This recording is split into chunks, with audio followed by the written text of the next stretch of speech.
China says it will conduct studies to foster patriotism among the youth of Hong Kong. The message comes as the country's biggest annual political meeting gets underway. President Xi Jinping and 2,000 leaders from around the country are in Beijing for what's known as the Two Sessions. Olivia Seong joins us live from Beijing for more on this. Olivia, Hong Kong high on the agenda at today's opening.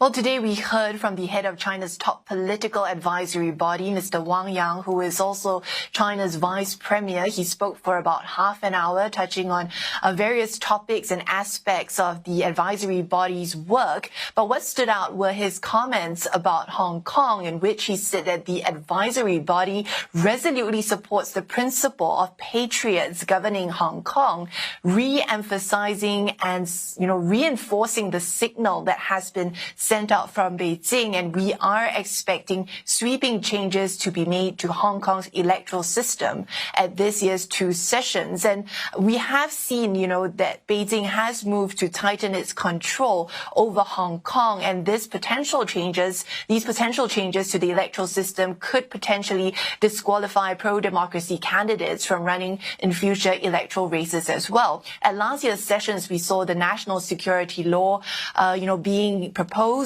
and approved and introduced subsequently. And since then, that has been used to prosecute opposition politicians and pro-democracy activists. And critics really do say that this is chipping away at the freedoms and the autonomy that Hong Kong has enjoyed and has become known for. But Beijing has maintained that this is necessary in order to ensure stability in the city as well, especially following those anti-government protests in 2019. Here's Mr. Wang.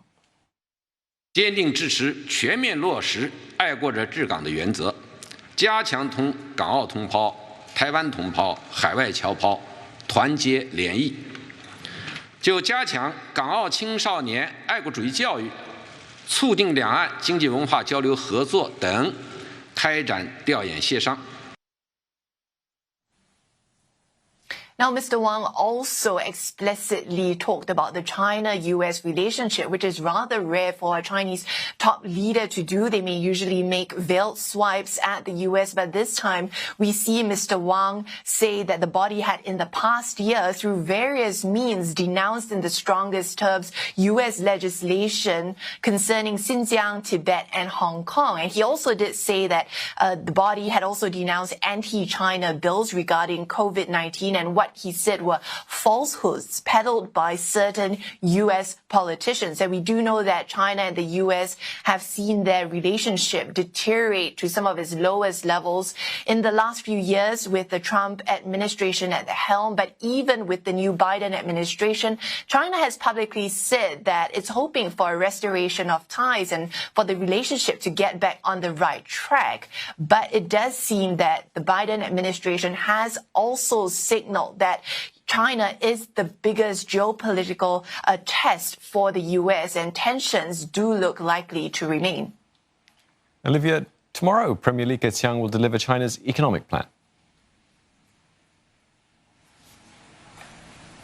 That's right. We will be looking out for the government work report that Chinese Premier Li Keqiang will be delivering. And key to that is China's economic goals. In particular, we'll be looking out for whether or not there will be a GDP growth target announced. And that's because last year, for the first time in decades, that figure had been omitted due to uncertainties caused by COVID-19. Now, this time around, some economists are saying that perhaps the figure will be left out again, this given that the global pandemic is still going on and China is also facing tensions internationally, which is hurting its businesses here as well and the economy as well. But what we will also be looking out for keenly is China's new 5-year plan, which will take it through 2025 and also its vision for 2035. This given the context of a very tense relationship between China and the US. We've seen competition in various various fields,